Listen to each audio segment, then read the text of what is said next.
তিস্তা নদীর পানি বণ্টন দীর্ঘদিনের অমীমাংসিত এক গুরুত্বপূর্ণ ইস্যু। তবে ভারতের পশ্চিমবঙ্গের সাম্প্রতিক রাজনৈতিক পরিবর্তনের প্রেক্ষাপটে এই ইস্যুতে নতুন আশার আলো দেখছে বাংলাদেশ। বিশ্লেষকরা বলছেন এটি শুধু দ্বিপাক্ষিক নয়, ধীরে ধীরে আঞ্চলিক ভূ রাজনীতির গুরুত্বপূর্ণ ইস্যুতেও পরিণত হচ্ছে। তিস্তা উত্তরাঞ্চলের লাখো মানুষের জীবন ও জীবিকার প্রধান উৎস, কিন্তু বছরের পর বছর ধরে পানি বণ্টন চুক্তি ঝুলে থাকায় এই অঞ্চলের কৃষি ও পরিবেশে পড়েছে মারাত্মক প্রভাব।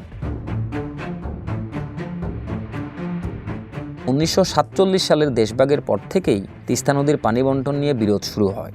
2011 সালে একটি চুক্তির প্রস্তাব থাকলেও পশ্চিমবঙ্গ সরকারের আপত্তিতে তা বাস্তবায়ন হয়নি।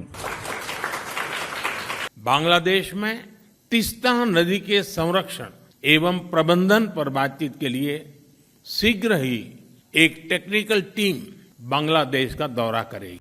প্রস্তাবিত চুক্তিতে ভারতের জন্য 42.5% এবং বাংলাদেশের জন্য 37.5% পানি নির্ধারণ করা হয়েছিল। তবে রাজনৈতিক জটিলতায় সেই চুক্তি আজও বাস্তবায়নের মুখ দেখেনি। ফরাক্কা নিয়ে আবার চুক্তি রিনিউ হচ্ছে, আমাদের জানালো না। আগে এগুলো নিয়ে ট্রাইপার্টাইট মিটিং হচ্ছে, বাংলাকে টোটাল বাদ দিয়ে। তবে সাম্প্রতিক সময়ে পশ্চিমবঙ্গের নির্বাচনে মমতার দলের ভরাডুবির পর নতুন করে আশার সঞ্চার হয়েছে। বিশ্লেষকরা মনে করছেন রাজ্য সরকারের বাধা কমলে কেন্দ্রীয় সরকারের পক্ষে চুক্তি বাস্তবায়ন সহজ হতে পারে। এরই মধ্যে বাংলাদেশের পররাষ্ট্রমন্ত্রী চীন সফরকে ঘিরে তিস্তা ইস্যুতে নতুন মাত্রা যুক্ত হয়েছে। চীনের সম্পৃক্ততা বাড়লে এটি দ্বিপাক্ষিক ইস্যুর বাইরে গিয়ে ত্রিপাক্ষিক ভূ রাজনৈতিক সমীকরণে রূপ নিতে পারে। তিস্তার জল দিতে হবে বলে মাঝে মাঝেই চিৎকার করে, তিস্তাটাকে বাঁচাতে হবে এটা নিয়ে তো ভাবে না। রাজনৈতিক বিশ্লেষকরা বলছেন তিস্তার পানি বণ্টন শুধু রাজনৈতিক নয়, এটি ন্যায্যতা ও সমতার প্রশ্ন। তবে সমাধানের জন্য দরকার কূটনৈতিক সমঝোতা। বাংলাদেশের মানুষের সঙ্গে যে বন্ধুত্ব করতে চান তারা আগে তিস্তার পানি দেন। শুষ্ক মৌসুমে পানির অভাবে সেচ ব্যাহত হয়, অন্যদিকে বর্ষায় অতিরিক্ত পানিতে বন্যা দেখা দেয়। এতে প্রতি বছর ব্যাপক অর্থনৈতিক ক্ষতির মুখে পড়ে বাংলাদেশ।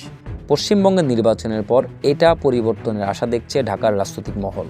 বিশেষজ্ঞরা বলছেন রাজনৈতিক পরিবর্তন সম্ভাবনার দরজা খুললেও বাস্তব সমাধান নির্ভর করছে দীর্ঘমেয়াদী কূটনৈতিক উদ্যোগ, প্রযুক্তিগত পরিকল্পনা এবং পারস্পরিক সহযোগিতার উপর। কিভাবে তিস্তা মহাপরিকল্পনাটি বাস্তবায়ন করার অঙ্গীকার করেছি। তিস্তা ইস্যুতে নতুন সমীকরণ তৈরি হলেও এখনই চূড়ান্ত সমাধানের আশা দেখছে না বিশ্লেষকরা। তবে পরিবর্তিত রাজনৈতিক বাস্তবতা আলোচনার নতুন পথ তৈরি করতে পারে, এমনটাই মনে করছেন বিশ্লেষকরা। আলী আজম, দৈনিক এদিন, ঢাকা।